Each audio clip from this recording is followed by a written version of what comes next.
Oke, di materi teknik kompilasi kali ini kita akan membahas tentang analisis semantik. Jadi setelah di pertemuan-pertemuan sebelumnya kita sudah bicara tentang analisis leksikal dan juga analisis sintaks. Nah, di video ini akan dijelaskan tentang analisis semantik part 1. Oke, Nah, seperti kita ketahui, di analisis sintaks itu memiliki output berupa parse tree. Nah, parse tree ini yang digunakan oleh analisis semantik sebagai inputnya. Apa sih yang dilakukan oleh analisis semantik ini? Di analisis semantik ini, dia akan menganalisis kebenaran source programnya. Maksudnya apa kebenaran source programnya? Jadi kalau di analisis sintaks, dia baru memeriksa sejauh mana urutan dari program, sintaks programnya itu sudah sesuai atau belum. Jadi yang ditanya urutannya atau polanya saja. Tapi kalau di analisis semantik, dia akan memeriksa apakah memang sintaks yang digunakan itu sudah sesuai, sudah benar. Misalnya kita menggunakan sintaks aritmatika, maka apakah input dan outputnya itu sudah variabel input dan outputnya itu sudah berupa tipe data yang sesuai. Sebentar ini saya ya. Jadi contohnya kalau misalkan kita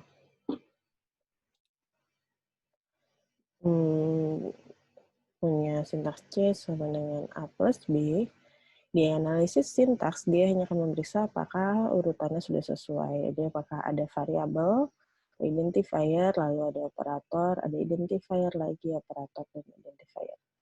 Nah, kalau urutannya sudah sesuai, maka dia akan dianggap benar oleh analisis sintaks.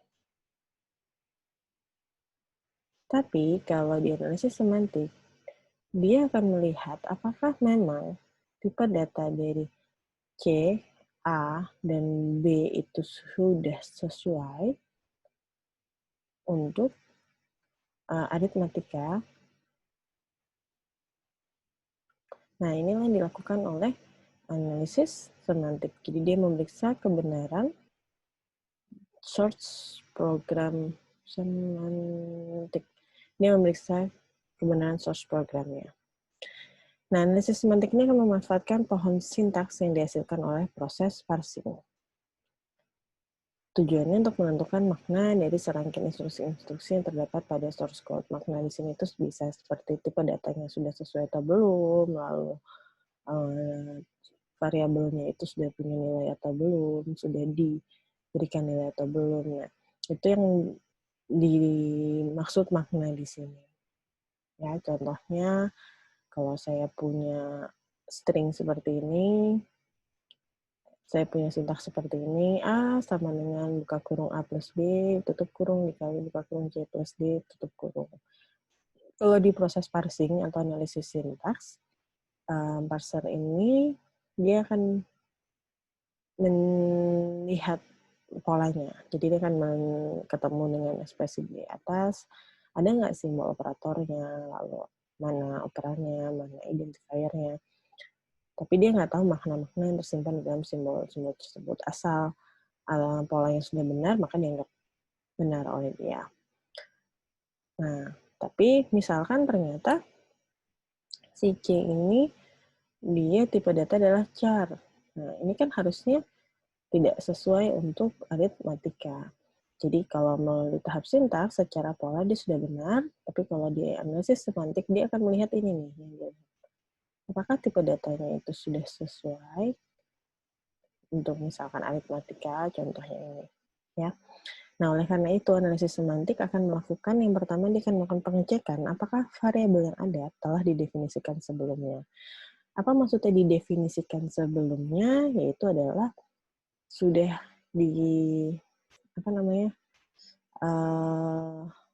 deklarasi variabel. Ya. Ingat kalau kita membuat program, biasanya kita harus deklarasi variabel dulu. Gimana kalau ternyata kita membuat program dan ternyata ada variabel yang belum kita deklarasikan? Biasanya itu akan muncul error kan ya, ketika kita melakukan compile programnya.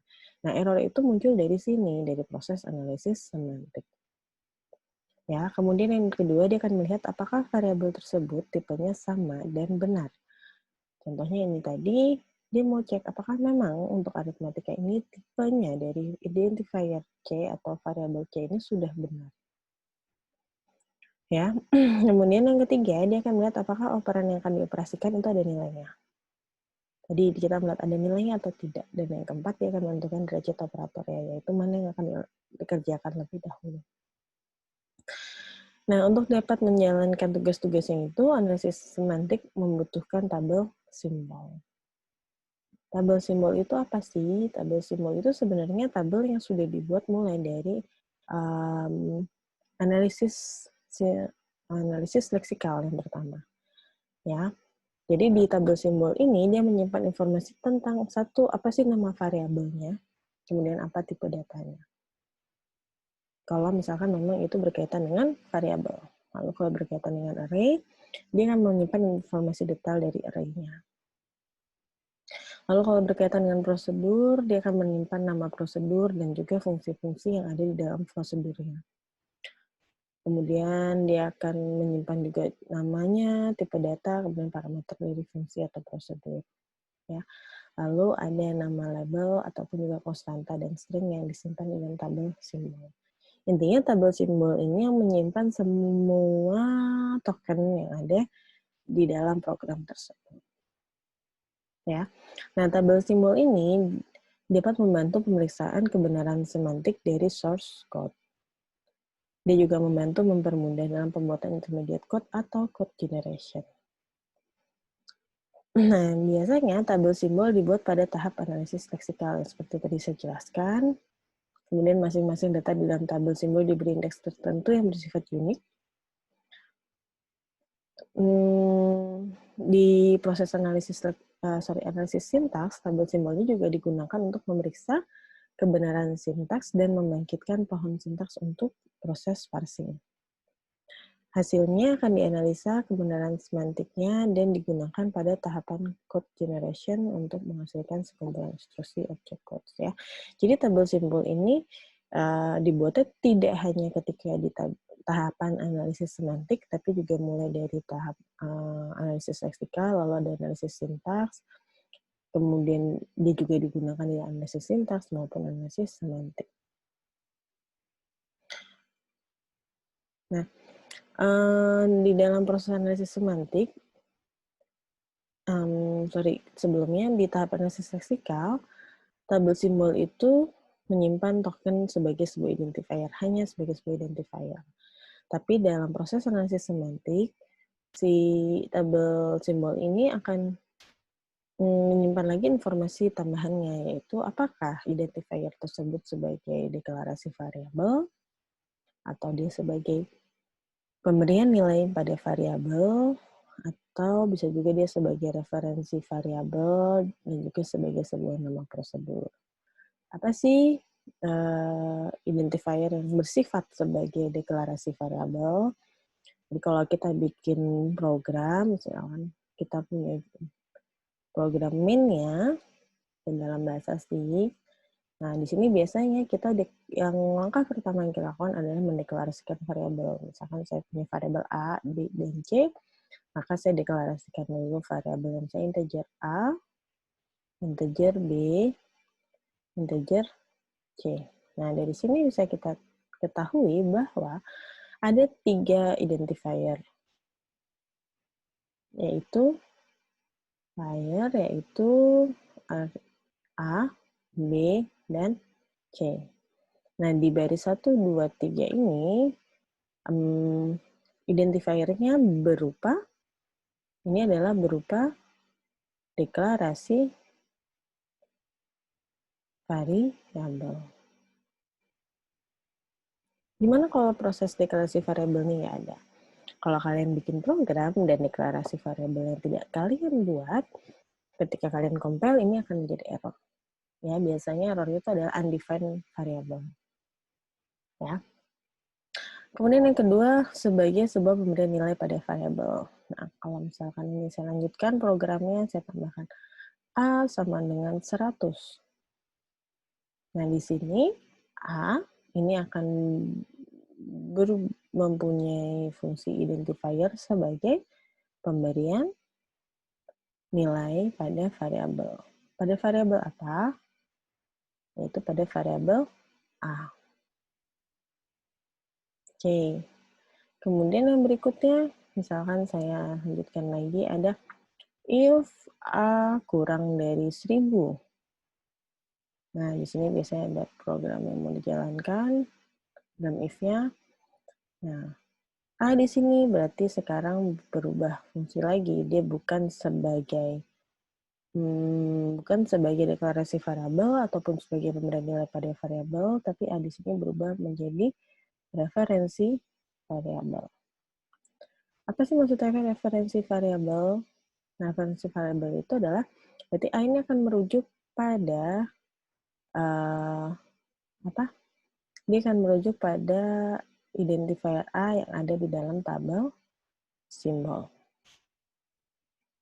Nah, dia akan melakukan pengecekan apakah dia sudah dideklarasikan, lalu apakah dia sudah punya nilai. Itu kalau dia sebagai sebuah referensi variabel. Lalu ada juga yang dia sebagai nama prosedur. Ya, misalkan saya punya prosedur aritmatika A. Nah, kalau seperti ini, berarti ini adalah aritmatika di sini itu merupakan nama prosedur. Dia akan memanggil prosedur atau fungsi aritmatika. Dan A ini akan menjadi referensi nilainya. Ya. Nah, itu kalau di contoh yang ini, kebetulan nama prosedurnya adalah A. Kalau punya saya, nama prosedurnya adalah aritmatika. Jadi aritmatika di sini adalah sebuah prosedur. Oke. Nah, jadi identifier itu punya 4 fungsi. Nah, gimana sih cara kerja sebuah tabel simbol itu? Ya, contohnya di sini diasumsikan terdapat sebuah bahasa di mana semua variabel harus didefinisikan sebelum digunakan dan tidak ada variabel global. Jadi sudah ada asumsinya bahwa semua variabel itu harus didefinisikan sebelum digunakan dan tidak ada variabel global. Kebetulan di sini ini pakai ini sebuah sintaks program yang dibuat dengan menggunakan bahasa Pascal. Jadi di sini dia menggunakan the frog. The frog ini menjelaskan sintaks atau menjelaskan sebuah prosedur. Ya, jadi di sini ada sebuah prosedur yang namanya myproc. Nah, yang namanya tabel simbol itu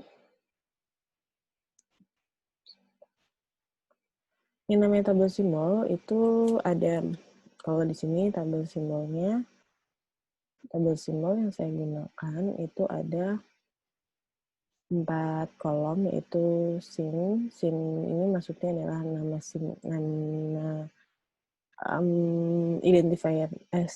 nama tokennya apa. Lalu token di sini maksudnya adalah tipe tokennya. Apakah identifier atau operator dan sebagainya. Lalu ada dtype. Lalu ada inisialisasi. Dtype itu adalah tipe data. Ya.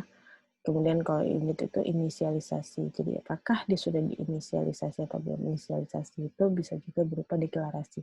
Jadi apakah dia sudah dideklarasikan atau belum. Nah, ini tabel simbolnya. Kita akan coba lihat bagaimana sih cara kerja tabel simbolnya. Jadi pertama, ketika di sini kita lihat hanya identifier saja dulu ya. Jadi apa identifier pertama yang kita lihat adalah myproc. Ya, karena myproc itu adalah nama prosedur. Nama prosedur itu termasuk ke dalam identifier. Di sini berarti saya bisa tuliskan myproc. Tokennya adalah ID. ID itu maksudnya adalah identifier. Lalu dtype-nya adalah cardinal prosedur. Jadi kita bisa strip aja atau bisa juga kita tulis pada sini procname. Inisialisasi juga di-stripkan saja. Nah, di sini saya akan bikin tabel simbolnya itu tahap per tahap. Jadi untuk ketika bertemu dengan satu identifier, kita akan buat tabel simbol baru, atau ada perubahan dari salah satu identifiernya, saya akan buat tabel baru supaya kalian bisa lihat bagaimana sih penggunaan si tabel simbol ini. Oke, setelah itu saya akan bikin ini tahap pertama, lalu tahap keduanya saya akan bikin tabel simbol baru lagi. Maaf. Simbol token dtype dan ini.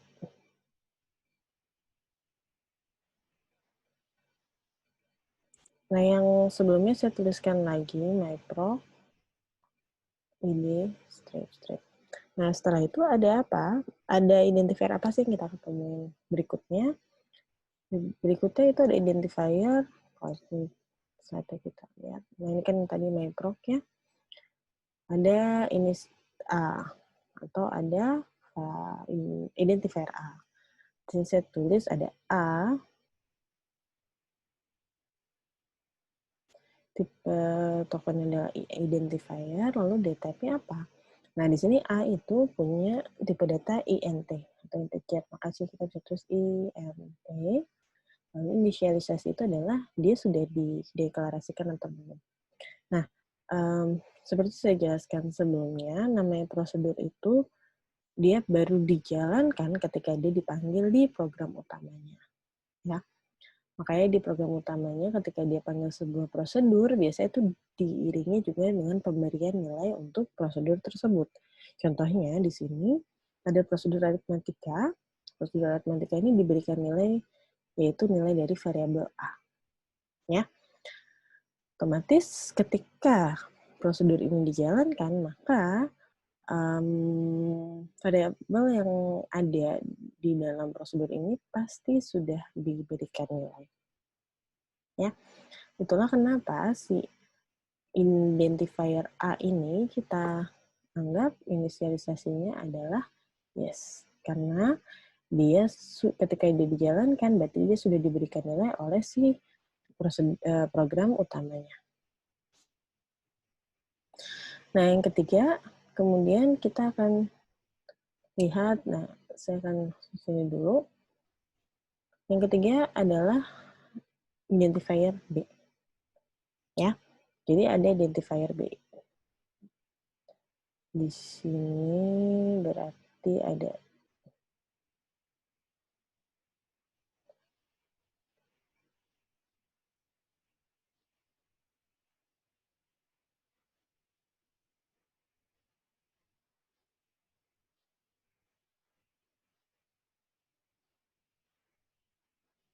sedang myPro, ada A, ini INT, ini yes. Nah, identifier ketiga adalah identifier B. 4, tipe token adalah identifier atau ID, lalu tipe datanya adalah float. Ya. Sama seperti yang A, karena dia sudah dipanggil, maka dia pasti juga sudah punya nilai. Oke, yang berikutnya adalah identifier berikutnya yang kita ketemu adalah identifier D. Ya. Nah, di sini kita lihat dari slide-nya, identifier D ini tipe token yang adalah ID atau identifier, kemudian tipe datanya adalah INT. Nah, sekarang apakah D ini sudah diberikan nilai? Apakah D ini sudah diberikan nilai, sudah punya nilai atau belum? D ini belum punya nilai kan, makanya inisialisasinya masih nol. Karena di sini kita baru deklarasikan saja, tapi kita belum beri nilai untuk identifier D. Ya, begitu juga untuk E, ketika kita bikin tabel simbol tahap 4 ini kan tahap keempat ya. Tahap keempat, kita buat sini 4 tadi yang D.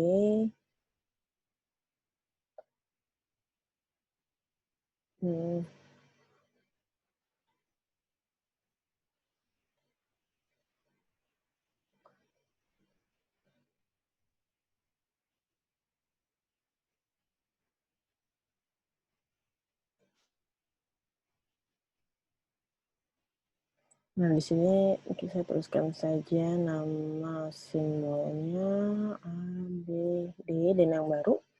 Yang baru berarti sini tokennya ID, lalu inisialisasinya adalah INT, dan juga inisialisasinya adalah 0. Jadi tipe datanya adalah INT, tipe inisialisasi adalah 0. Kenapa 0? Karena di baris ini kita belum melihat adanya pemberian nilai untuk CD. Ya. Nah, baru berikutnya adalah yang untuk kita ketemu E, maka kita dapatkan tipe data. Tabel simbolnya menjadi seperti ini. Ada E, lalu ID, BTP adalah INT, dan inisialisasinya adalah 0. Ya. Nah, kemudian setelah itu kita ketemu sintaks, di sintaks berikutnya ada D sama dengan 0. Berarti sini ada identifier itu adalah identifier D. Di sini D ini bersifat sebagai apa? Masih ingat yang tadi ya, ada pemberian deklarasi variabel, ada pemberian nilai, ada referensi variabel, dan juga nama prosedur. Ya, kalau yang baris kedua tadi, INTD dan E, ini adalah termasuknya deklarasi variabel. Tapi kalau D sama dengan 0, di sini berarti ada pemberian nilai, yaitu variabel D akan diisi dengan nilai 0. Nah, berarti ada perubahan nggak di tabel simbolnya? Ya, perubahan di tabel simbolnya berupa inisialisasinya berubah.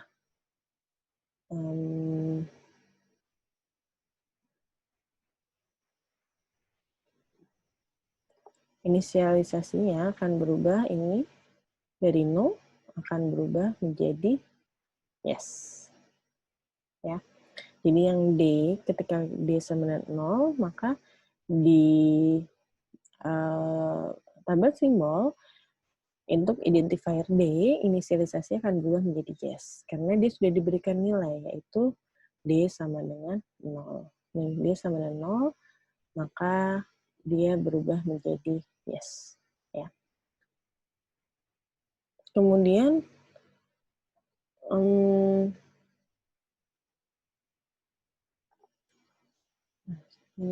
no, ini akan berubah.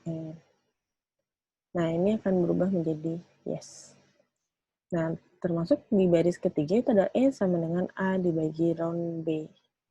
Berarti sini ada pemberian nilai untuk variabel E. Ya, untuk variabel E. Oke, taruh ini. Oke, tadi baru sampai di D. Di D masih 0. Ini inisialisasi D itu masih 0. Nah, sekarang kita coba bikin untuk yang tadi bis D ada E dulu ya.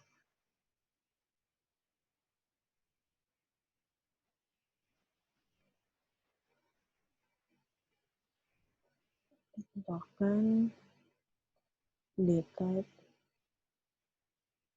ini namanya Pro. A, B, D, lalu ada E, ini ID, INT, dan no.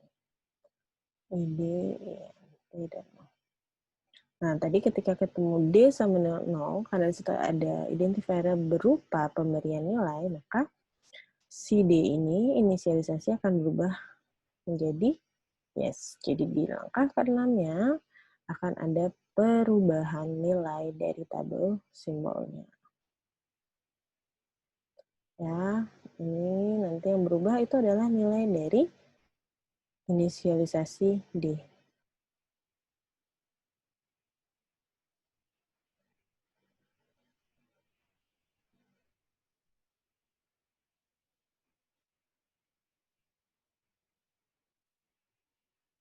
A, B, D, dan E.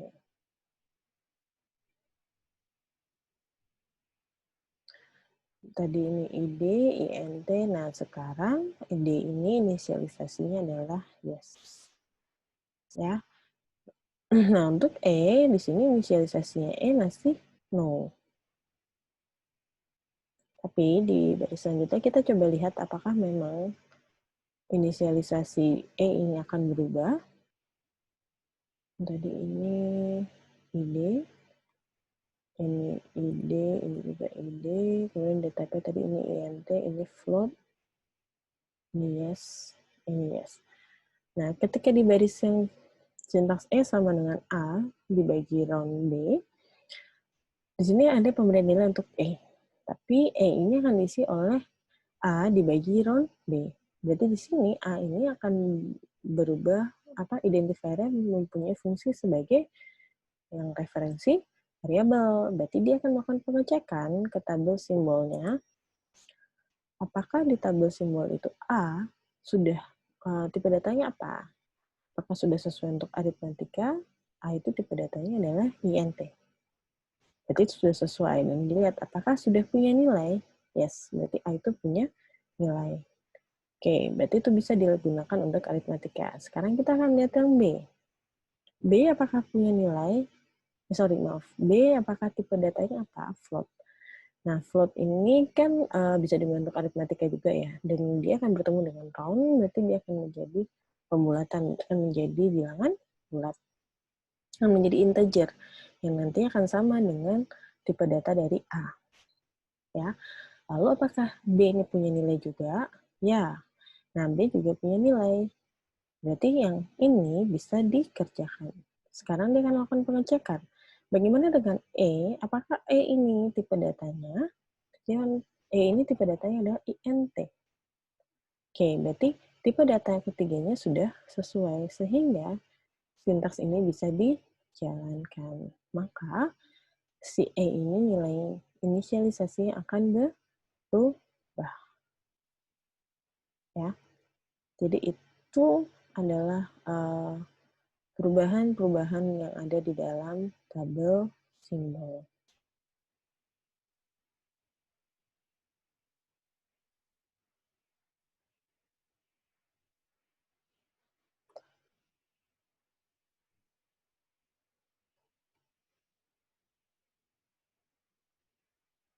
Ya, ini ada tadi MyProc, A, B, D, dan E. Yang saya tulis di sini E saja yang ada perubahannya, jadi tipe datanya adalah INT, kemudian inisialisasinya sekarang adalah yes.